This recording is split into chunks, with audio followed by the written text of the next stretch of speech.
Friday night lights under the snow. Let's get to it. We've been counting down the days, weeks, months, dating all the way back to August, talking about the 12-team football playoff that kicks off this evening.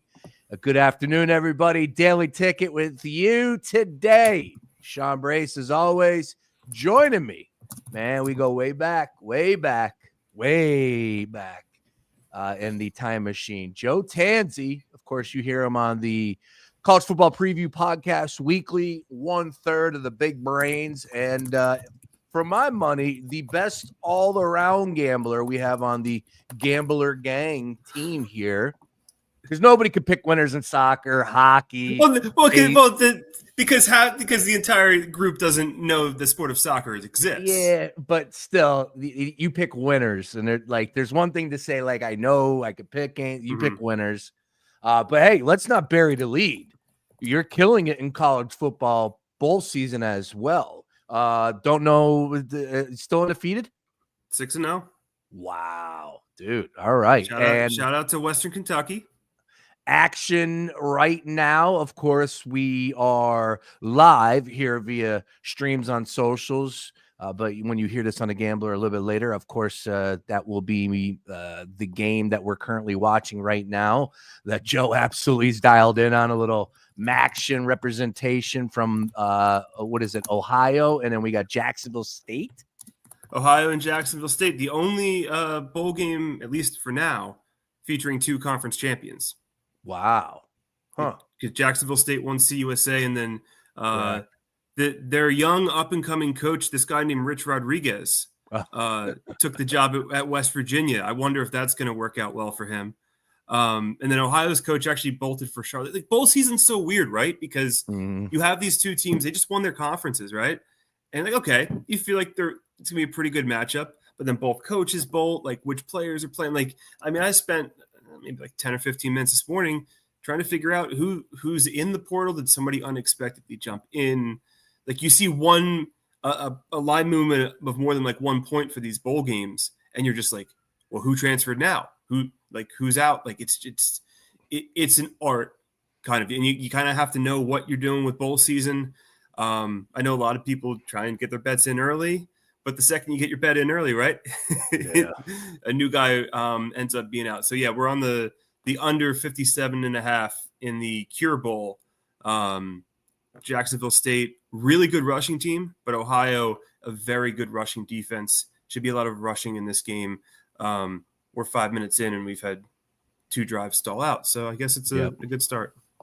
No, you're right. And, one of the big storylines, they didn't win their conference championship, but Tulane, of course, it's just a new day and age with college football. And it's been like this for the past couple seasons, but more so every year. I just feel like it gets a little bit more drastic. And here we are currently at this point in time where there's a lot of guessing, but I think that's where people, if they are looking for some action and are looking to get on a side, and I'm not here to say, don't do it on your own gut instinct, but I really do believe that you need to follow people like Tansey and see what he's saying. One, the Action Network has a great link that they continue to update. I think that's must read. Huge resource. Yeah, absolutely. And then a gentleman, I'm drawing a blank now. I think his name is Greg over at The Lines. And he's very good at what he does. So I want to go plug him again. I was using his content to start. His was more so from a confidence standpoint. That's how he looked into every play from each game from the standpoint of sides and totals, and would give you the confidence. And the determining factors were who's playing, who's still there, who's leaving. Do they have, some sort of motivation, that sort of deal. So, again, everybody's got their own angles. There's only a few people I know that are 6-0 though. So nice work by you. Continued success on that one. And let's see. Do you want to play on the Gasparilla Bowl before we get into the playoff? Interesting game here. Tulane 10.5, Florida 10.5. Gasparilla, take me through. Where are we playing? So here's the thing, and this is like the most obvious thing if you're betting bowl games. So Florida playing Tulane. So you immediately see Florida, SEC school. They're playing a group of 5 team in Tulane. It's obvious why they're favored by so much, right? Well, on top of that, game being played in Tampa. And Tulane's. Here's where it gets it really leans towards Florida, in my opinion. What was one of the biggest storylines going into the season in terms of like the coaching cycle? Will Billy Napier survive this ringer of a schedule at Florida? And I think he was hanging on for dear life for quite some time. But they turned it around. He finally started DJ Lagway. And now this is one of the very few occasions where you have a team that's actually building towards 2025. I mean, look at how many of these power conference teams are going to swap out their quarterbacks in the next few weeks. Yeah. At least we know, at least for now, that DJ Lagway is going to be the quarterback at Florida. That is their guy. That's their young guy. He'll probably be like a super, super dark horse on the Heisman. He'll at least appear on the Heisman odds at some point next year. They have a lot to play for because now Billy Napier, again, is going to be coaching for his job in 25. You want to keep the momentum up. Tulane had an electric quarterback, Darian Mensah. Well, what happens in this day and age when you have an electric quarterback at the group of 5 level? Bye-bye. Bye-bye. You're gone. Where do you go? He's already committed to Duke. Duke. Which is interesting because I thought Malik Murphy played really well at Duke. But again, where's he going? He's going to Oregon State. Yes, exactly. He was Exactly. Quinn Ewers backup last year at Texas. Wow. Starts 1 year at Duke, leads him to a 9-win season. Like Duke had a really good year under Manny Diaz, and then they saw a shinier toy in the transfer portal, one they could control for multiple years too, and Darian Mensah. So he's off. Florida first half -6.5 is the play. Because I like that. The way I look at it is Tulane, if they have any semblance of an offense or offensive rhythm, you're going to see that in the second half. Because how many reps is the backup really going to get? Believe the backup is, I think they said Ty Thompson, who's been he's been around the block. Let's say he's been at Oregon. He floated around a few different places. But Mensah was so electric. He was one of the best group of 5 quarterbacks. It's going to take a lot to replace him. And Florida's got all the motivation in the world too, right? Like go out and beat Tulane by 20-some points. That's what you're supposed to do if you're Florida in a game like this. But I think Florida's more prepared. The first half line sets up well where it's within a touchdown, 6.5. Tulane's excellent defensively. John Summerall, their head coach, in his first year, got attention from UNC, West Virginia. He'll be a name to watch in the coaching cycle. Ironically enough, if Billy Napier sucks next year, Summerall, the head coach of Tulane, is probably one of the first guys they look at if they look at G5 guys. But I think in this case, Florida first half, 6.5, you get it within a touchdown. I think Tulane probably struggles offensively to start, maybe picks up a little bit, but I think you're kind of banking on Florida to maybe score 2 touchdowns at most, even against a tough defense. I think momentum and kind of motivation is well on the side of the Gators. Great breakdown. Happen to agree with you on that play. I like that a lot. Definitely liked Florida in the game, but 10.5, definitely a substantial number there, getting into double digits. But we'll see on that one. That game kicks off at 3:30, so you still got some time to get involved in the action. DraftKings Sportsbook, once again, 10.5 in Tampa, 49.5 is our total in that one. As I said, look, if you're wagering on these games going into blind thinking like, oh, I watched that team this year, you're just doing yourself a disservice. Good luck, because you got guys that are just moving on, and it's just a new day and age in college football. It's crazy, and we'll see how this one plays out. But Joe, let's go ahead and dive into the big ones. Of course, we do have some line movement, and I'm curious to know 2 things right from the jump here with the Indiana and Notre Dame game at 8 p.m. Battle of Indiana, 6.5 point spread right now. This one was as high as 8. Mostly holding steady at 7.5, now down to 6.5. Is that from the weather, A, and then B, does the weather have an impact more so on one team over the other? I know, like we often talk about that. It's like, wait a minute, they're both playing on the same team or on the same field. But if you have one unit that is a little bit more explosive, whether it's wide receiver, offense, it could take a little bit more of a hit. So in your mind, are we seeing line movement because of the weather, or is this, hey, it's just getting down to crunch time and obviously everyone's riding the dog? And does this weather, if it is going to be snowing throughout the course of the game, have an impact one way or the other?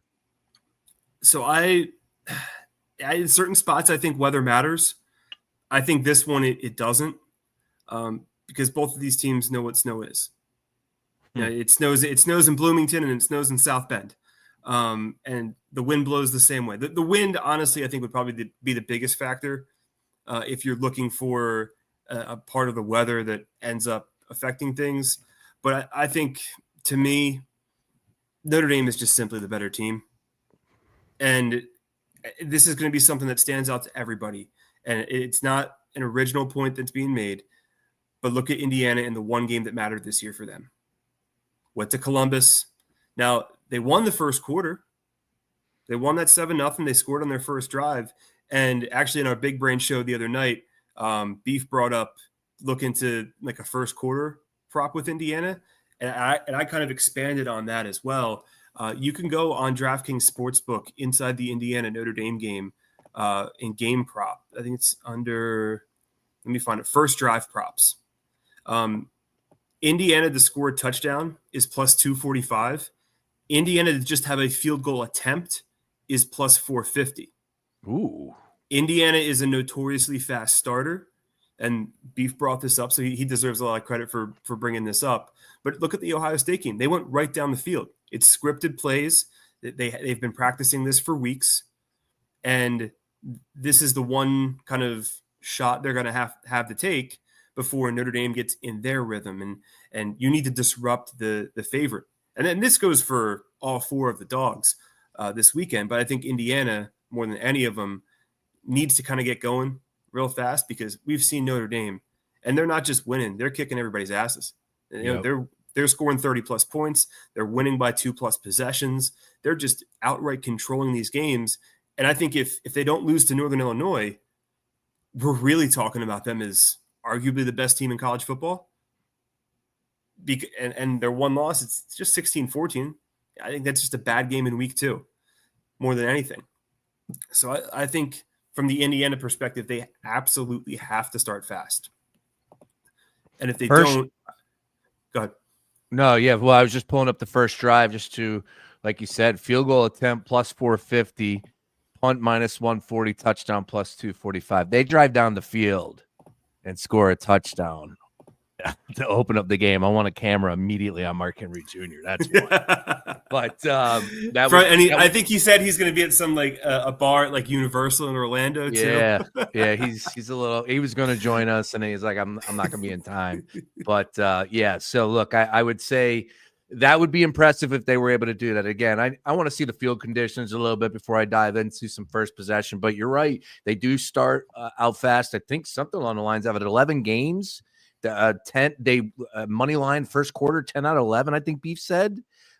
So there's something to be said about that. They start fast, finish strong in the first quarter. Again, different monster with Notre Dame here, but yeah, you know, I do see this much. A lot of people want to see points here, Joe, but 50.5, I'm pushed a little to the under, and I know.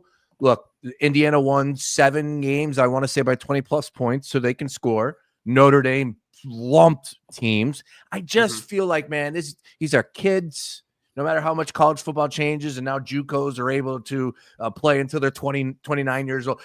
These are actually kids right now. So I just feel like in this moment, pressure at the utmost highest at home. I think the jitters are going to be there. And if you made me make a play on the total, I would push to the under. Where do you stand on that one, especially with the snow on the track too? I think if there's a game where you're looking to bet the over out of the 4, this is the one. Really? I think this is the one. And I think the other thing to add to with Indiana is their quarterback, Curtis Rourke, came from Ohio. So again, he's used to all these cold conditions. This isn't going to be something new for him. And I mean, a Tuesday in random directional Michigan is probably more overbearing to a college football player because the stadium's not as big. It's probably 5 times as big at Notre Dame. But he's dealt with conditions like this before too. And Indiana's gone up and down the field. And look, Notre Dame has too. And I keep going back to the Ohio State game, and I hate going back to single game examples, right? Because we have a 12 game sample size for some of these teams, 13 game sample size of what they're capable of doing. But Indiana went down, they drove the ball on Ohio State, and then they just turned into the punching bag. Well, Notre Dame has punched everyone in the mouth all season, with the exception of Northern Illinois, which is turned out to be a one-off more than anything. I think Indiana is capable of potentially getting through the back door with the over. But I look at the other 3 games. Texas's defense is incredible. And Clemson has had 2 games against SEC opponents, and they've scored a total of 17 points. Right there kind of is a warning sign that the game might be low scoring. Penn State, their defense, regardless of who they've played, at home, very elite defense. And Ohio State and Tennessee, you're pitting 2 top 5 defenses against each other, on top of having a first-year starter on the road with Tennessee, a quarterback. At least in this game, you have an experienced quarterback on the road in Rourke. You have an Indiana team that is definitely not lacking confidence. Kurt Cignetti has not lacked confidence from the second he took this job. And I don't see them stopping Notre Dame. So I think in the number, it's slowly starting to drop down. We're at 50.5 now, the over-under. I believe it was around 52.5 yesterday. So again, that's the effect of people trying to tell you what they think the weather is going to do. I think both of these offenses will be fine. I think if anything, it entices me more to bet Notre Dame in the over in this game. Interesting. All right. Well, we'll see how this one plays out. Again, we're looking at 29 degrees around kickoff, dropping, obviously, 13 to 15 mile per hour breezes. We got snow on the ground, but 15% change of snow. Let's see here. It looks like we'll continue during the afternoon, but most likely we'll stop before the game is set to begin. They're reporting 15% change of snow, which clearly isn't very high. Or it says change of snow, but it's supposed to say chance of snow. So sorry about that. Come on, Yahoo. Where's your editors at? All right. Let's keep it moving. And again, Notre Dame and Indiana get the party started. I can't wait, man. It's going to be a great game. I think they got it right with the one-off, too, on a Friday night. What do you think about that one? If you're going to put one of these games on Friday night by himself, is it Notre Dame above all? Well, Notre Dame has to be in prime time regardless. I think because if you're ESPN and ABC who control the rights to these games, when's Notre Dame on your TV or on your network? Not at home, because NBC controls all the home games. So if you're ESPN and ABC, I mean, the second I saw Notre Dame as like one of the 4 hosts, that was an automatic night game, because it's Notre Dame, it's prime time, people will tune in. Now, these aren't all on ESPN, right? We got TNT involved. Yeah, they sublet them out to TNT, so it's all like ESPN production, ESPN announcers, but it's part of like their working relationship that the 2 games are being broadcast on TNT, but they're going to look like ESPN broadcasts. Okay. All right. Once again, 6.5. What do you think about the number moving, Joe? Where do you stand at kickoff? Are we getting down to 6? Does this go any lower? Does it come back up to a touchdown? I'm happy to grab Notre Dame at 6.5 now. I'll tell you that much. I think it's coming in because of the underdog. I think that's kind of natural. But man, if you're giving me Notre Dame at home at 6.5, I'm running to the counter. All right, excellent stuff. Just to let Joe know, and I'm sure he does, it looks like the Philadelphia Union made a signing. Still don't have a head coach, though. Oh, have you heard from the head coach, Jim Curtin? Did you talk to him when he was released? I have not.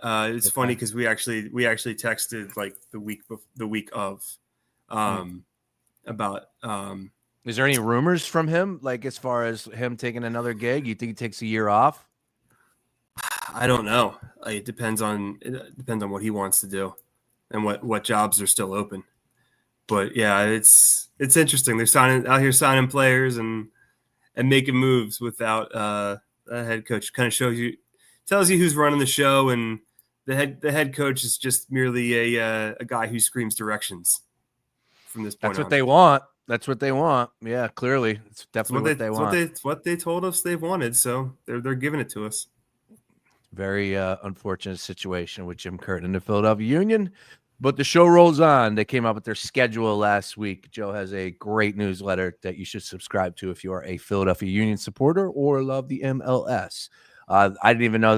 Look, I knew that the championship game was played, the MLS Cup was played. I don't think anybody else knew though.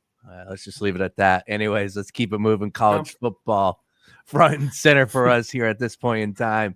All right, let's go into tomorrow. We got 3 of them, of course, triple header. We also have some great NFL action. Tomorrow is definitely a day to stay inside, get fat on the couch, and enjoy football. SMU and Penn State at noon, Joe. 9-point spread, 53. We got snow on the ground in State College. Happy Valley, extremely happy getting SMU coming to town. I'm not so sure those boys from Dallas are all that thrilled. 9-point spread, movement coming in, of course, going in Penn State's direction. 53 is our total here. These are the games that I truly don't want to make too simple, but this is the one that I'm having a hard time finding some reason to push me towards SMU. We know the history of James Franklin and what he gets his teams up for. Again, credit to Beef. He said it, hey, man, because I was like, well, what if they go down 7-0? What if SMU hits them for like 10-0? Do you think Penn State will get scared at the moment, all of a sudden nerves? And he said, dude, it's about the logos on the helmet, man. SMU doesn't scare Penn State. So he's right. I do think that they have a good offense, good quarterback, but will that travel? Will the ball move like it did down in Charlotte tomorrow in State College? I don't think so. To me, it's Penn State. I get it, 9's a lot, but where do you stand on this one, Joe? Am I making it a little too easy for you? No, you're not. Also worth noting, and this is very significant, James Franklin is a spread respecter. He knows the number. He always has, always will. If you watch the end of Penn State blowout games, James Franklin does not kneel. He lets his backups run the show. And there's been some significant wins and losses because of that. So let's keep that in the back of your mind. I know he doesn't do it against top 5 teams, but just keep that in the back of your mind. James Franklin is a spread respecter and always has been.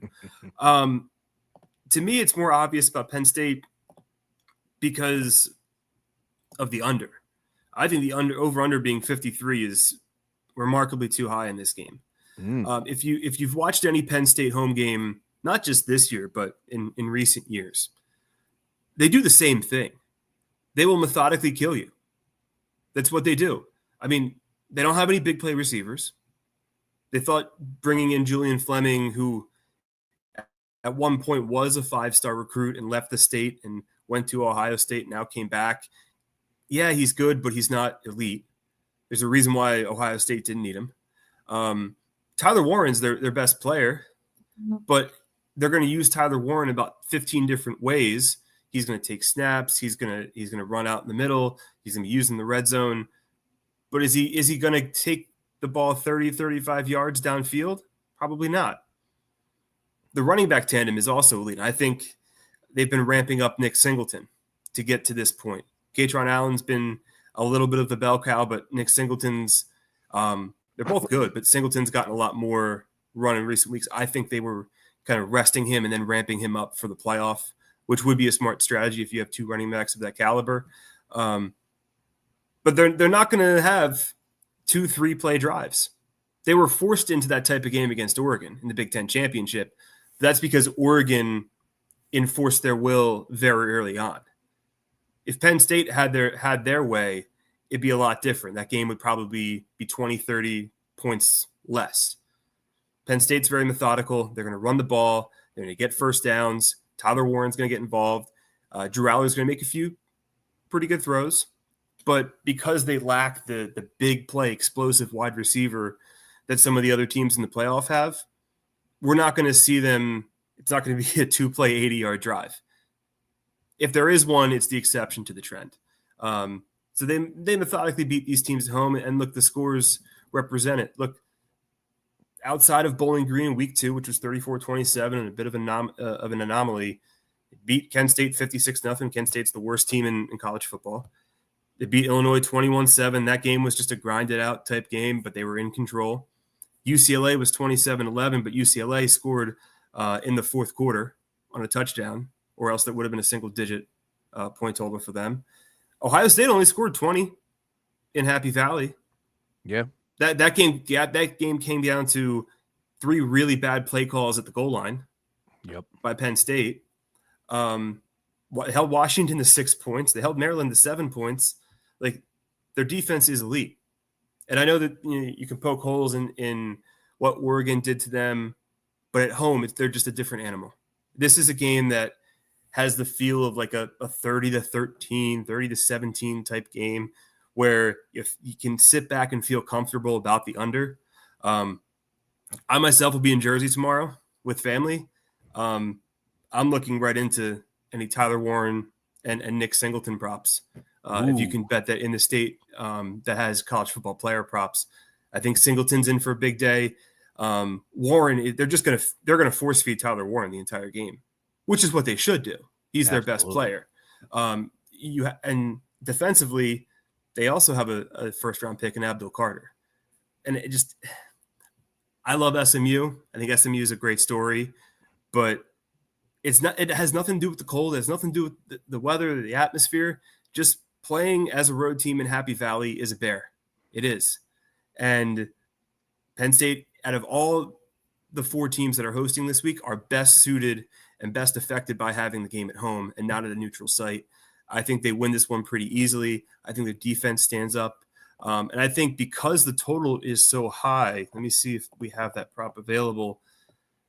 I would even look into SMU total touchdowns under 2.5 at DraftKings. I think if SMU scores, it's going to be field goals. I think they're not going to be able to get into the end zone. It's just Penn State's defense at home. Say what you want about the Oregon game, but if they're able to play their way, I think Penn State wins this pretty methodically. Probably covers the spread as well, but I feel a lot more confident in the under and kind of betting that under on the SMU team touchdowns at DraftKings. Yep, one man, Abdul Carter. That's where I'm looking at. And from the standpoint of the defensive side of the ball, I just feel like, those guys up front should have a significant impact going up against, all due respect to SMU's offensive line. Again, just like you said, different monster in Happy Valley. That place is going to be electric. And we'll see. Hey, look, SMU was clearly bothered in that first half in the ACC championship game. Now, was you could look at it both ways. You could say, well, they got it out of their system, but come on, man, that's the ACC championship game at whatever that stadium's called down there in Charlotte. And I don't think even the top bowl was open. So they're going to be walking into this atmosphere where obviously Penn State players know what's being said. And of course, last time they took the field, they ended up losing a tough game to Oregon. So I'm sure they got some built-up energy that they want to get out of their system. I think this one could get ugly for SMU. I do like your angle from the standpoint of the play or total for SMU. I do like that a lot. I do think that as Penn State has been taking a little bit more shots offensively as far as being aggressive. So maybe that could come back and they could get, I'm not so sure that they could reach a total by themselves, but hey, eliminate that from the equation. Just target SMU. I like that angle a lot. Yeah, and I think that, look, getting kicked in the teeth by Clemson, if that's happening to you in a big game, you can't recover from that in the SEC or the Big Ten. You can recover from that in the ACC, but it's a lot different. The SEC and Big Ten are clear far and away the 2 best conferences, and I think in the 2 games with the ACC team specifically, I think you'll see SMU and Clemson kind of get their teeth knocked in a little bit, and I think it's going to be tough for them to score. Can't wait, man. Can't wait. That's going to be a great one. Of course, kicking things off tomorrow at noon. Let's go ahead and hit the other 2 that we got coming off tomorrow for a triple header on the college side. Clemson and Texas, 12.5. 50.5 is our total game being played in Austin. 4 p.m. kickoff here. Clemson is a team that's battle tested. They've been in these spots before. This year, of course, losing to Georgia opened up the season. South Carolina, tough losses. Hasn't been exactly the best season for Dabo and company, but here they are with a potential to play the spoiler role here. And they got a good quarterback in Cade Klubnik, who's been pretty good this season total. I know he's turned it over a little bit more than what you would like, but still a pretty good season from the stat standpoint. I think the average Joe and even my hand in the air. I just go, man, 12.5 is too many. And I've watched a ton of Texas play, and they just don't seem like they're hitting on all cylinders on the offense. And Quinn Ewers could have a bum ankle, but then you got this guy by the name of Arch, and he's a difference maker if he comes in. Defensively, I think Texas is no joke. So maybe Clemson might not even find the end zone tomorrow. I don't know, but I know Joe, when, like I said, lack of a better phrase, but average Joes, squares, as they say, look at this number as, wow, we've had some points put on the board in that game, huh? Texas, 12.5. Jacksonville State's not moving the ball, so I don't know if Ohio is going to score 57 on their own. Close your eyes. That's because I'm sure I'm a tad ahead of you, I think. Yeah, okay, yeah. Well, it's because that's your fault for bringing it up in the first place. No, he caught my attention.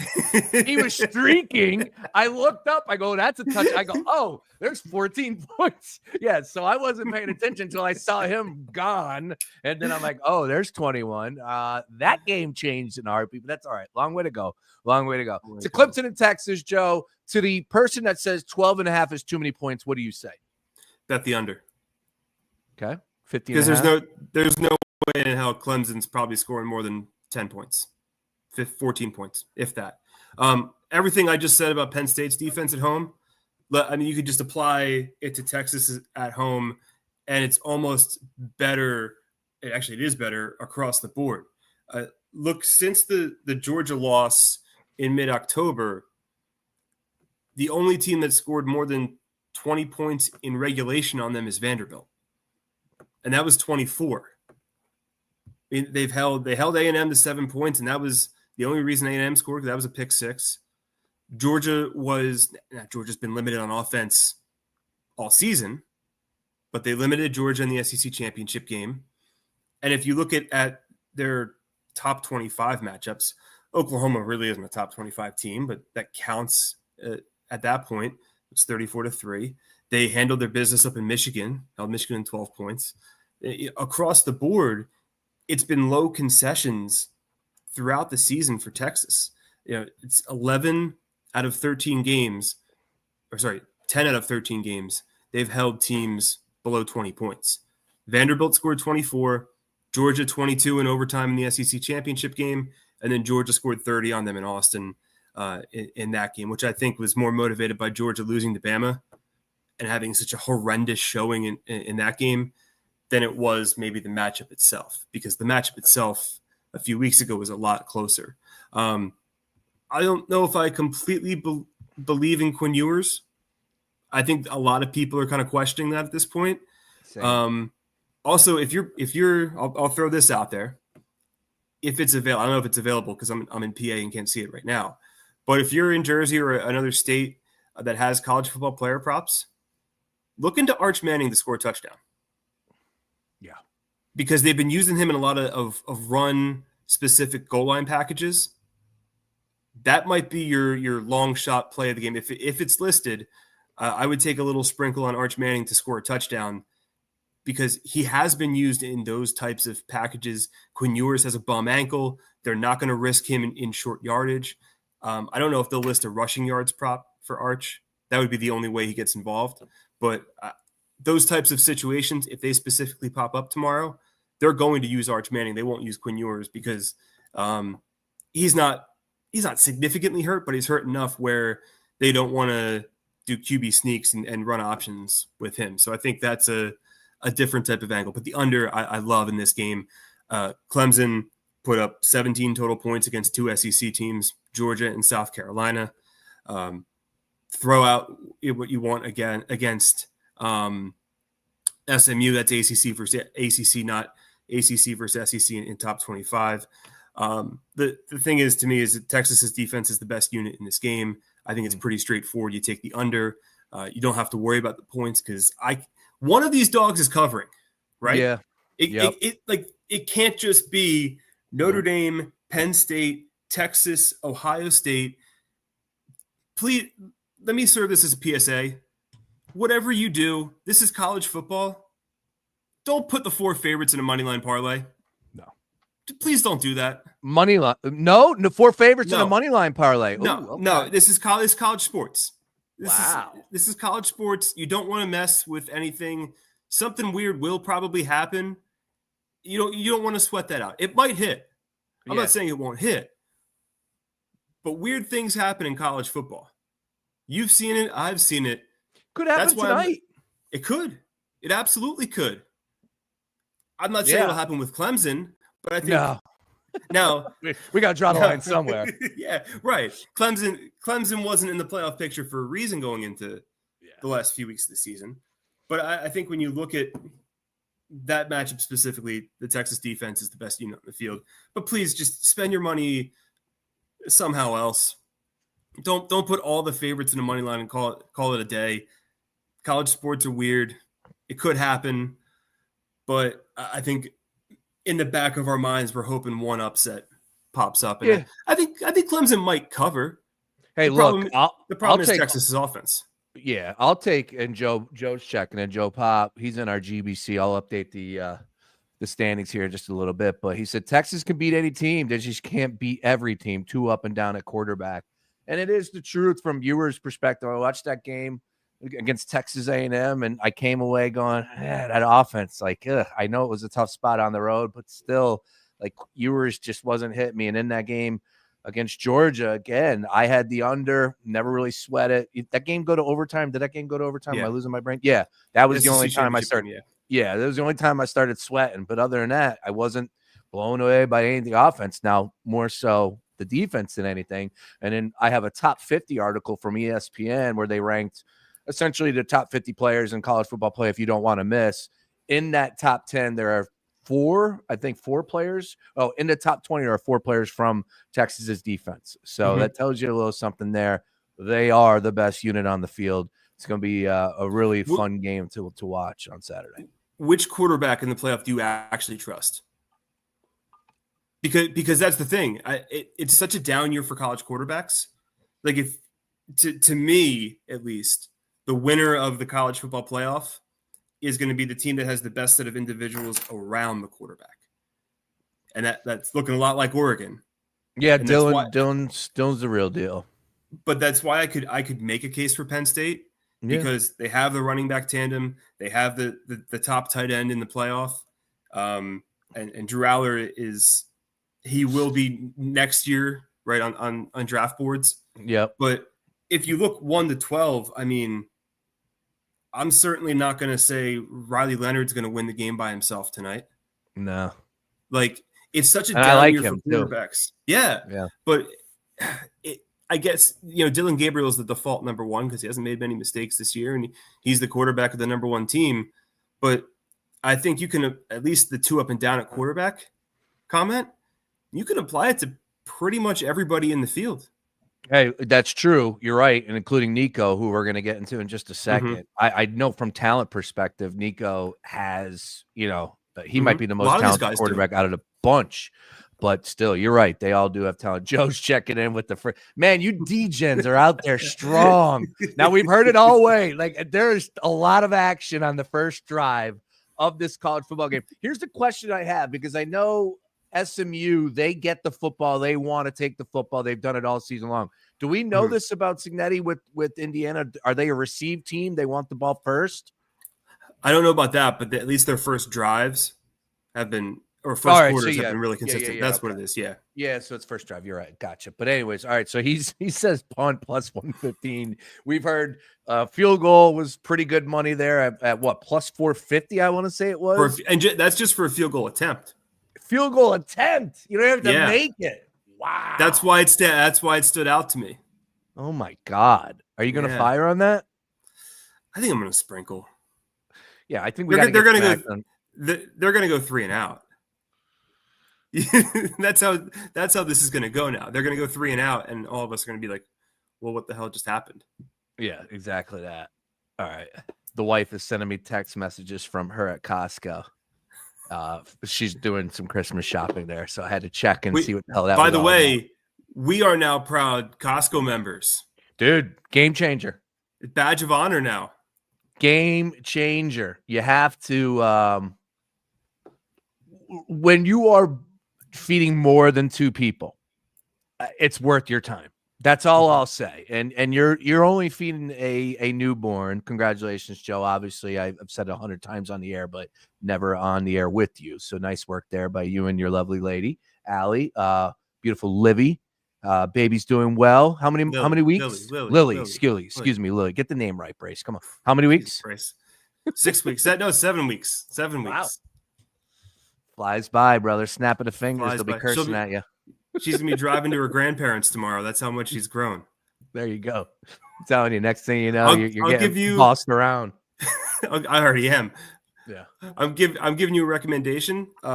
So one of Allie's family members came over with dinner for us the one night when they met the baby. You got a Costco recommend. You going to recommend something at Costco to me? I am. You're either going to say the stuffed peppers. Yup, the stuffed peppers. That was the first one. I was going to give you 3. Oh, that's great. Dude, the stuffed peppers. Oh, my goodness. Incredible. We would have gotten the Costco membership just for the stuffed peppers. The stuffed peppers are just perfect. They're flavorful. They're huge. They're easy. You throw them right in the oven. A couple extra minutes extra. Get them crispy on the top. Oh, the stuffed peppers. Every time we go there, we walk out with the stuffed peppers. We're literally going to go into Costco with, and the stack is just going to be this big, and it's just going to be stuffed peppers. Stuffed peppers. Shrimp tempura tacos. Had them last time for the first time. Okay. Dude, the tacos are really good. So you can get the tacos with the chicken, whatever. They're really good. I think the shrimp tempura blew the other chicken tacos away. They were crispy. I don't know how the hell they make them that crispy, but they were crispy. So flavorful. Dude, Costco is the real damn deal, man. I mean, the issue is you can go in there and drop 400 easy. So what you're saying is before the national championship game, we need to reconvene and we're just going to power rank our favorite Costco meals and then give you our natty pick at the end. I literally follow this Asian dude who like goes around and ranks. I think he's sponsored by Costco on Instagram, and he's funny. He's hysterical. He's got good quips. His videos are quick, but he's just this normal dude, and he's like, he'll rank them, and like, he's put me onto some Asian dishes out there at Costco. So I'm trying new things. Costco is great, especially this time of year. A lot of presents, as my wife texted me 100 times already. Do you like this? What do you think about it? And like, yeah, all right, cool, buy it. That was one of our Christmas presents. Stuffed peppers? Membership. No, Costco membership. You can put stuffed peppers underneath my tree, bro. We're good. if you want to deliver stuffed peppers. That's it.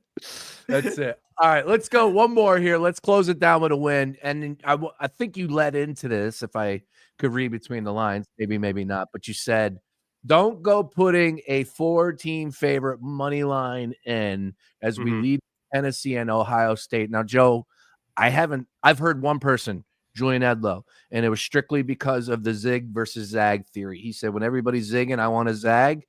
I don't know if that's going to pay off. It does tend to pay off a lot, the contrarian point of view. I get it. Tennessee +7. It's just too rich for my blood, man. Too many points. I believe in Tennessee's defense. I believe in the run game. Nico is talented. If he can be consistent and not turn the football over and not be a maniac airmailing the ball, I do think that they can go up there and score points, and this is going to be a great football game. Can Ohio State win? Yeah, they should win. They're at home. They've been a great team all season long. But Tennessee, you want to give me 7 points? Cool, I'm in. So I'm taking the Vols +7. Where are you at in this one? You haven't heard my take from the Big Brain Show yet. I love this. No. Ohio State's winning by 3 scores. Wow. To me, it's a motivation factor. If you're Ryan Day and your job is on the line and you have this multi-million-dollar roster that you purposely brought together because you looked so horrendous against Michigan, you looked even more horrendous in the bowl game last year. All of this change was with the idea of beating Michigan. You didn't do that. Winning the Big Ten championship, you didn't even get to that game. So now the only thing you have left to win is the college football playoff. Oh, by the way, you're at home. You need to win this game, and not just on like a last-second field goal. You need to win this game by multiple scores. And oh, by the way, you have the talent to do that. Chip Kelly, all he did against Michigan was call runs. Get Jeremiah Smith involved, get Emeka Egbuka involved, get the tight end G. Scott involved. Just pass, nickel and dime them down the field. You have a quarterback who's experienced enough, and Will Howard, he's not great, but he's experienced enough. And what did I say? The best talent around these quarterbacks is what's going to win these games. And oh, by the way, this Ohio State defense, pretty damn good. There's a reason all these guys came back. Sawyer, Tulimoloau, they brought in Caleb Downs in the transfer portal. They tooled this defense, and these guys came back specifically to win something. But they haven't won anything yet. This pun intended, is kind of a nut up or shut up game for Ohio State. Go win the game by 3 scores. Are you not giving any credit to Tennessee? I'm giving credit to Tennessee. This is more of an Ohio State factor. All right. So my only pushback is, yes, the talent is there, but I don't think the pride's there. This isn't, it's a new day. It might not be. It's a new day and age in college football. And I just don't see look, I think you're right. And I'm not going to say, that I disagree, because it should be the way it plays. You got embarrassed by Michigan. You're a good football team. The expectations have been there from day one. They know what's at stake. It's at home. Did I already say that? It's at home. You should win this game. And yes, you should be the favorite by a touchdown. And yes, you should beat Tennessee, but I just don't think the pride's going to be there from a collection of stars that they put together in this last year. It's not the same, and we know it. It's just the whole, it's fraudulent. You get these guys on campus for 6 months and they're like, I'm transferring. I'll say my time at Ohio State was great. It's so fraudulent, it's professional. That's all it is. So are they great? They are. They are a great team. You just went down all those names, dude. And offensively, like you mentioned defense, but offensively, they got some superstars out there, especially at the wide receiver position. But I believe in Nico. I believe in that offense in Tennessee. And if Nico's not able to get it going, I know the run game is going to be there. Defensively, I think they could hang with Ohio State, but we'll see, man. This is going to be a great game. As far as the 3 tomorrow, what's one that you think is hey, if you had to recommend somebody that was leaving the house, you better be on your couch for this game? Is it that one at night? It's got to be. I mean, SMU Penn State just doesn't have the intrigue. Neither does Clemson Texas. The one thing I'm concerned about with Tennessee, and they haven't played on the road much this season, the Oklahoma game was stagnant offensively. I mean, they won that game 25-15, but they could have won that game by 20, 30 points. Heupel took the foot off the gas so early in that game. They lost on the road to Arkansas. They lost on the road at Georgia. Okay, that's Georgia. And they were down in the first half against Vanderbilt on the road. To me, that's more than just a one-game thing like Notre Dame losing to Northern Illinois. To me, that's 4 games of a sample size. Now, they went 2-2 in those games, but they struggled at parts of the 2 wins. And you have a young quarterback going on the road. Cold doesn't matter. It gets cold in Knoxville. Let's just eliminate the fact that the cold in Columbus will be the reason Ohio State wins. It won't. But I see it enough with young quarterbacks on the road that maybe this might not be the game that Nico turns into the superstar we want him to be. Maybe that superstar turn is next season. Maybe it is. I could be completely wrong, right? I could. I think I've been wrong on that, because I hit the fast forward button and go, that draft when it's going to be Arch and Nico, it's going to be 1-2. Who's going first? Right. So I might have been a little off on that one, but who knows? Like you said, it might be next year for Nico. He is clearly talented. I think if you're more towards the neutral perspective, or you think Tennessee is going to win, this is the lowest of the 4 totals.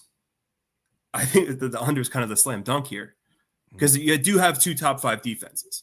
Tennessee's defense is great. So I think if you're not as bold in the prediction making business right now as I am on this game, The under is probably the way to go. I just don't know if both teams can score. This is from the neutral perspective. You don't know if both teams can score against top 5 defenses. And if there's one thing you're sure about with Ohio State, it's their defense. And that's kind of why, like, I look at this game as I know Ohio State's defense is going to show up. I know that for a fact. They have all year. But if the offense complements that, this could be, and I'm getting a dirty look from my other half right now because I'm saying so many good things about Ohio State. Yeah. But they've got the package to put it together. Whether or not they do, but I just think too many people have jumped right onto Tennessee. I don't know if that's the right way to go. Yeah, you're right. We'll see. We'll see how it plays out. Looking forward to all these games. Of course, tonight, 8 p.m., the big one, Notre Dame and Indiana. But don't slide over to Gasparilla Bowl coming up here. Florida first half. Florida first half, 6.5. Joe, great stuff across the board. We'll have to do NFL another time up against it. But real quick, if I can, the GBC brought to you by our good friend Colin Good, the real estate agent you need from Compass Real Estate. Make sure you check him out. All things socials. We got him plugged in every graphic that's going out for the GBC. At this point in time, your boy over here is 5-1. Where are you at? You know what your ranking I believe is? I'm 4-2. All right, 4-2. We have one undefeated man at the top. Wow. And it's our reigning champion. Dustin Sweetelson is 6-0 from Visa. Nice work by Dustin there. Jared Smith, 5-1. Roy, 5-1. Parles, 5-1 out in Vegas. I'm 5-1. The Sheffield Shufflers, 5-1. Jason Martinez from Fox Sports or Fox 29 is 5-1. Nick McClay Lettuce is 5-1. Kyle Fisher from CBS is 5-1. Aaron Oster is 5-1 from Circa. And then we go 4-2. All right. So we're off and running. A lot to play as far as college football is concerned. But the GBC Gambler Bowl Challenge, there's your updated standings. And we're going to be knocking them down over these next few days. I do have an NFL pick. I mean, I might as well. You got 30 seconds. Go. It's DeAndre Hopkins is playing his former team tomorrow. Touchdown. Yeah, if Mahomes plays. Back. Haywood's back though, isn't he? Doesn't matter to me. I think. Yeah. I'm with you. Yeah, I'm with you. I think that's a case. And then Justice Hill and Jalen Warren over receiving yards. It's gonna be check down city in the Ravens Steelers game. Both pass catching running backs. DeAndre Hopkins plus 235 anytime touchdown going up against his former team. I like that. I like that. Joe giving us winners all across the board. Nobody better. Hey, man, great stuff this week and enjoy the games. We'll catch up before the holidays next week, but always a pleasure to get you on a daily ticket. Hey, don't go anywhere. If you missed anything, trust me when I tell you on this. The big brains are coming up next. Joe Tansey, Ryan Beef Coyle, Mark Henry Jr. That is following right here, right now. And then at 5 o'clock, you get more of me and Beef with Beef up front. So 2 straight hours of college football conversation coming your way. Trust me, you do not want to miss the next hour. No slight against me and Beef in the 5 o'clock hour. But the big brains been doing it all season long for us here on The Gambler. It's a mandatory listen before you hit send on those wagers. Good luck on all those plays. Joe, great stuff. We'll catch up later. As always, if you missed anything, check us out online at foxphlgambler.com. Bye-bye. You the man. Awesome, dude. And DeAndre Hopkins will be played tomorrow. That's for damn sure. Mm-hmm. I love that. Awesome, dude. Hey, man, I'll be in touch. Good luck on those plays, man. See ya. Thanks, brother. I hit the end stream. Did I not hit it?